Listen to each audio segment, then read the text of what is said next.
What's up with it? What's up with it, man? We're here for episode 24, Smoking and Rapping. We finally got a lady to bless the show. I think I was getting bad karma because I wasn't putting my sister on, so none of the females was coming through for me to do the show. But we finally got a female to bless the show. I got my sister on, Valdise Accessories. So, what exactly is Valdise Accessories? So Valdise Accessories is a small black-owned business owned by me that I started about 3 years ago.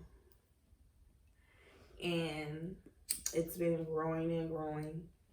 I started off selling socks. And from socks, I expanded to bonnets. And from bonnets, I expanded to crop charms.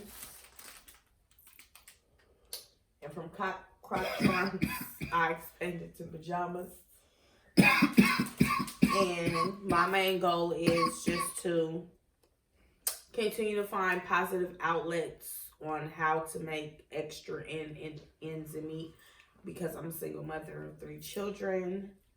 So I'm just trying to show them a better way of life. You sell the glasses too that y'all right now? So, yes, in the summertime, usually I have sunglasses. I kind of switch off with the seasons with different products that I provide.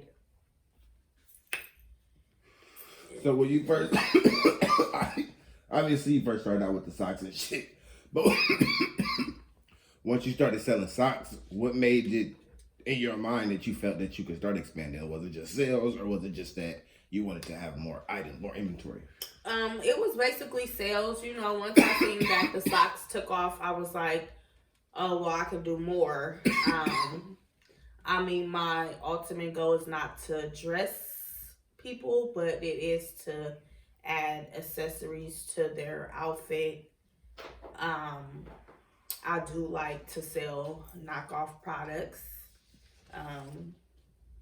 to the less fortunate or fortunate, you know. Or kids. Our kids. It's all up to whoever to decide on what they choose to wear.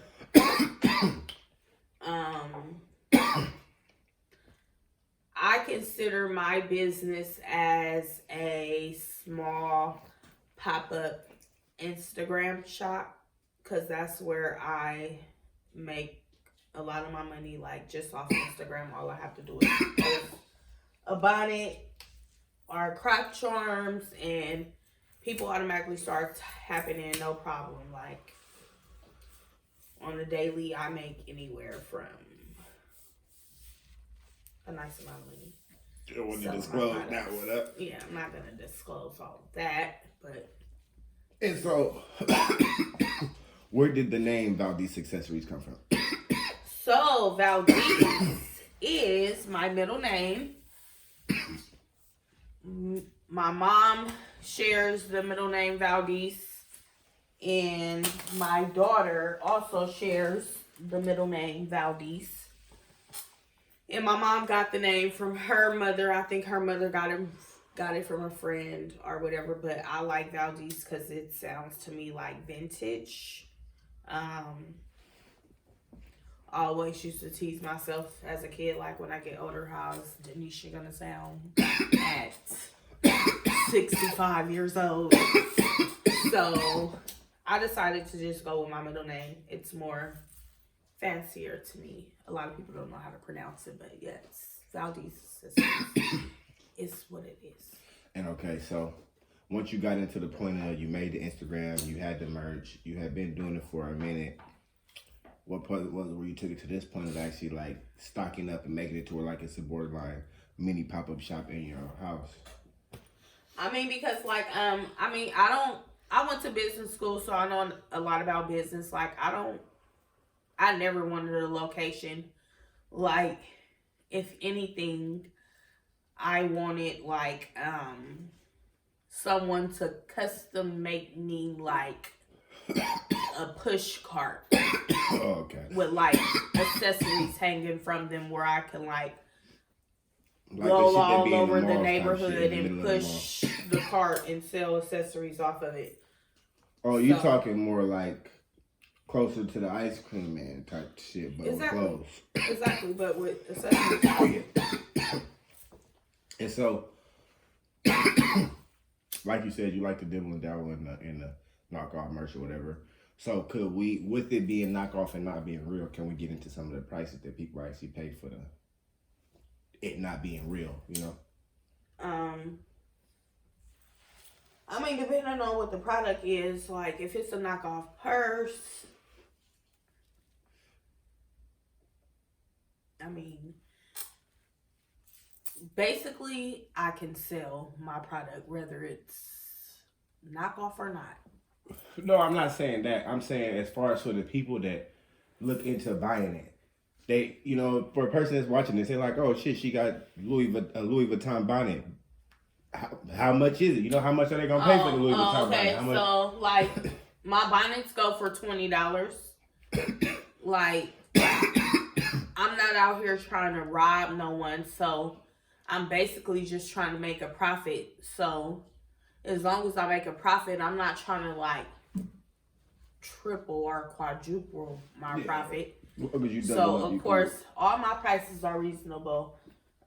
Like my Croc charms go anywhere from $2 to $1. Like if it's a name brand like Gucci, Chanel, YSL, or something like that, anywhere from $3 to $5. Like the shoe costs $3. The charms. Oh, okay, the charms to put on. Okay, you just sell the charms to put on the shoes. Yes, okay. Charms. So you selling them a bag of charms for $1, $2? No, not a bag. Each separate charm. Okay. Each individual piece costs $1 to $3. Yes. Depending on what it is. And who started that whole thing? Like, what made you get into that? Like, was females doing that shit first? You just see it somewhere, or is that like? I mean, on Instagram, you see a lot of things, and I've always been the type of person I can pretty much do anything. So I said, let me get charms and sell Croc charms, and pick exclusive ones I haven't never seen that sell in the store, basically. I feel it. You know what I'm saying? So, yeah. That's the whole thing. So now we'll get into more serious questions. Like you said, you're a single mother of 3 kids. In your journey in starting to being in the process of running it, how does being a single mother of 3 kids, how does it affect you in running a business? I mean, being a single mother of 3 kids, it really doesn't affect my business. Like, my kids chime in and help out when it comes to the business. Like, my kids help me make commercials, advertise my product. Like, I want my kids to see me doing something positive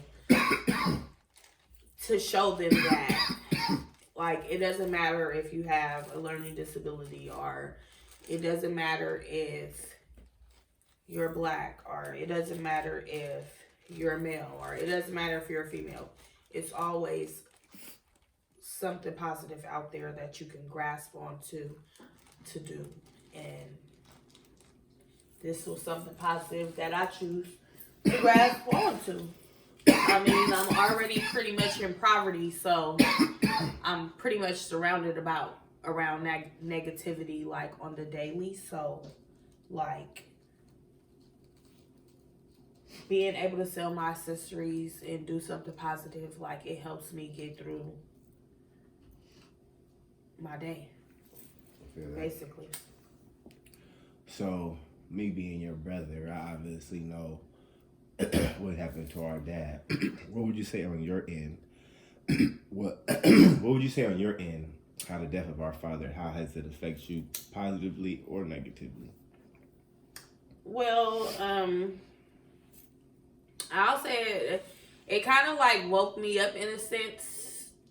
I felt like, you know, me losing my dad, like, that was so unsurreal. Like, I never would have thought in a million years, like, I would lose my father. So by me actually losing him, it kind of woke me up like, hey, I've been talking about this business I want to do for years, and I just been procrastinating.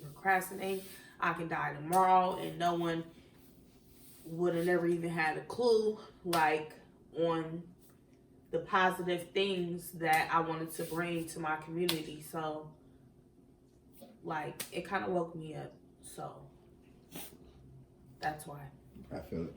And then you got the bags behind you, the different little shopping bags.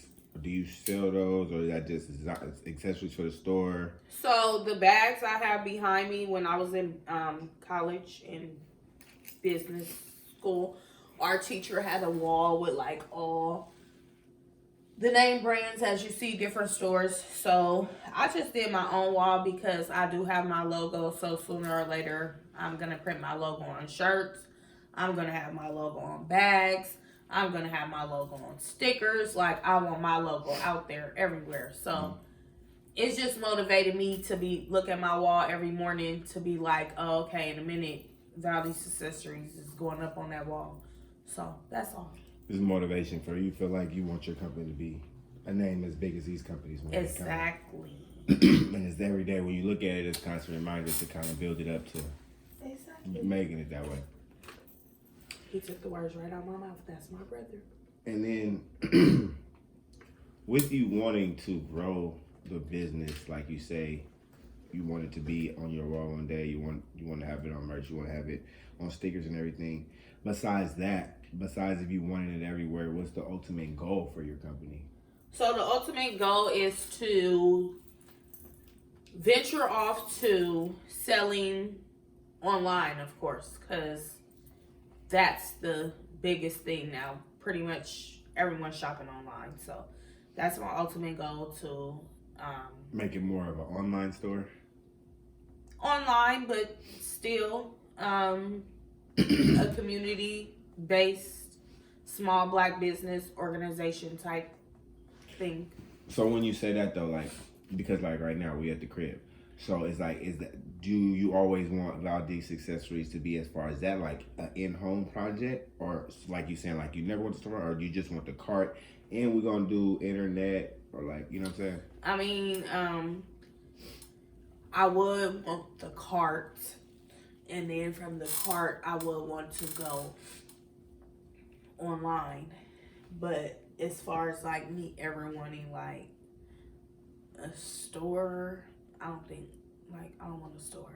You would never really want to use it. But like if someone in my family opens a store, maybe I will say, let me have a space in the store. But you feel like running stores is not a bit much, but you feel like it's not necessary basically for what you try, for the ultimate goal of your company. You don't really feel like you need to have a store. Right. Like, I feel like, yeah, I don't need a store. Like, I'm a people person, so the people are in the community. To me, it's the community for me. Yeah. So you feel, you kind of more or less probably the type feeling like the online route, not online, the out the trunk route is like kind of like exactly is not. You feel like going out the trunk isn't necessarily just a starter place. That could be a place like you can just be out the trunk all the time and still make as much money and not have the overhead of a store. I mean, yeah, that's true. Because I mean, with a store comes rent, and with rent comes utilities, and with utilities comes the guarantees that you have to make X amount of money to keep all that shit. Exactly. Yeah, I feel you on that though, because I've always, at least like for me with my businesses and shit like that, I do want a certain store one day or a certain type of storefront, but like I would say like the one property that I would get to do that, I would kind of set it up to where I can do everything that I do in one spot, kind of. Right.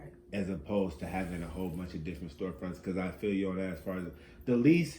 My one thing that I've always told myself in business is the least amount of overhead I have, the better. If I'm not in a position where I know my company is just raking in millions of dollars or even hundreds of dollars every year or whatever. Because like right now, Corona, like you got a situation where you got a company, you running a company, you got how many ever X, Y, and Z employees. Now you got these 100 employees. Now you also are responsible for these 100 employees' families. So when Corona hit, if you had to let go of these 100 people, you don't really necessarily know how these 100 people ended up with their family at the end of Corona. So you don't really. So I feel you on that because it takes a little bit like a stress away from you because it's necessarily at that point you just have to make money and you just have to go out and find the money. You don't have to wait for the money to come to you. So, Right. And that's it's kind of like having a food truck and shit like that. And right. then getting more back into your personal life. At what age was it when you started designing or started putting stuff on stuff to where you even felt that it was something you wanted to keep doing? Like at what age was it when you started doing that? Well, I mean, when I was younger, I was always had a little artist in me. Like, you know, I started out drawing. And then from drawing, you know, you always have to take a sewing class. So, of course, I took a sewing class. But it's not until when I became an adult, where I really started tapping into my inner self learning. Like, because a long time you can feel like you're nothing and what's your purpose in life. So it took for me to decide to go to college to get the right testing for my learning disability, to start taking different classes and learning like, oh, okay, like, hey, I am somebody. So I discovered that I was an artist. And for me discovering that I was an artist, it started making me feel like I was a being. So by me feeling like that I was somebody, I was just like, oh, well, let me start my own little accessory line. I mean, I did lose one of my close friends, and she had a small business. She did hair and she made earrings. So, like, before she passed, she did show me how to make the earrings. So I started off making custom made earrings also. So, like, from there, it's like, it's close to me. It means a lot to me. Like, it's part of me now. So. And what's your process of the stuff you get? Like, where do you get the stuff you get for where you to turn around and sell it? So, I mean, I go through different vendors and buy different products. I have a wholesale license, so, you know, I get most of my product through wholesale vendors. But, like, as far as, like, the earrings or artwork that I might do, I use used and new material when it comes to my artwork. So what do you mean by that? You can elaborate on that. So what I mean by like new and used material, like I can make earrings out of some old jeans laying around the house, and I'll turn them into a pair of earrings. Oh shit! In other words, like strictly just the jeans, or like are you wrapping the jeans around some earrings and just no, like the jean, like you're gonna make the jean into an actual earring, right? Oh shit, that's dope. Like I can cut out a pattern and turn it into. That's different though, shit. Right. What was the first time you obviously you said your friend showed you how to do it before she passed, but yeah. What made you pick up a pair of jeans and fucking cut that shit up? I mean, I'm creative, so I mean, I don't know. Kind of just was like, fuck it one day and tried some shit, huh? Was it some high shit? Was it a high moment? Like, cause it's like most people don't really just pick up jeans and do that. You know, when you high, that's when everything comes. Nah, I feel you. And what would you say is the most creative item that you sold that you're most proud of, or that you created, even if you never sold it? My custom made earrings. It's like all the little different earrings you do and shit like that. Yep. And then what was the first sale that you actually made to where it was a eye opener to where it's like, oh shit, it's not as hard? Like, what was your first sale come online? Was it a friend? Was it a family member that just hit you up, like, or that you found somewhere? I mean, it was in college. We used to have different events and they need you to set up. So, you know, I always used to ask, well, can I set up my earrings? And they used to like me, and I used to sell like that easy. Like, it was just that easy. So I just always had that sales drive, I guess. Creative seller. Right. And what are some of your social medias to where people, besides the Valdise Accessories IG, do you have anything else? No, I just have Valdise Accessories. I'm working on, like I said, doing my web page and some other things. No Facebook, Twitter? No, I don't know. I don't be on Facebook. I really don't be on Twitter like that. I don't know. I just cling to Instagram. I don't know why I like it. So that's what I'm on. Yeah. It's kind of one of those things where you just fuck with the one that's working for you. Right. Yeah. I feel that. I mean, and if talking about social media, I would say it is Instagram. I feel like, yeah, you probably do is the easiest one to sell on. I would say Instagram is the easiest one to sell on. Facebook is the easiest one to get interaction with people. Mm-hmm. And then Twitter, I kind of really don't get Twitter. Because even with my interview I did with Fab, he retweeted it. It only did like 300 views or whatever. So it's like, it's weird with Twitter. I feel like with Twitter, you got to kind of be like really up there to be getting consistent action or some shit like that. It's kind of, I really haven't got mastered Twitter and shit like that. And another thing with social media, I would say is, are you, do you do any promotion? Do you do any promotion on the social media? Or do you just use it for... Sorry, all the weed is... She got that good. Some dope. Fire. Do you do any paid promotion through your social media? Or have your sales just strictly came through just your free promotion, you put it out yourself? Just my free promotion that I'm putting out myself. I'm going to start using like paid promotion and other stuff just to expand the company a little bit more. But as of for right now... I just word of mouth. Bonnets, $20. Croc charms, $2. I just wake up with it on my mind and I just start posting. Could we take out one of the bonnets? Or is that those packets closed? Yes, they're closed. I don't want to open them, but you could just take it out and just show them straight, like through the bag and shit. Obviously, I know what a bonnet is, but we could show some of the different designs and shit. Oh, well, this one is open, luckily. You guys got lucky.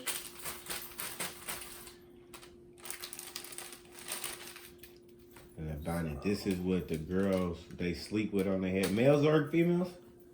Females, I would prefer, but I mean, you niggas want to wear it. It's on y'all. But, you know, a nigga might like that backwood bonnet. They're thick. They're not the cheap, you know.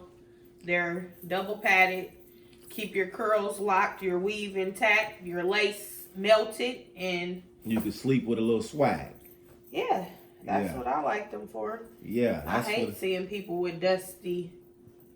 When they wake up with their hair all over the place. That's for you ladies that be waking up and your hair be nappy and shit. Come to Valdise Accessories, I'm going to get you right. You can sleep in style with me, luxury. And then so we got bonnets and we got pajamas.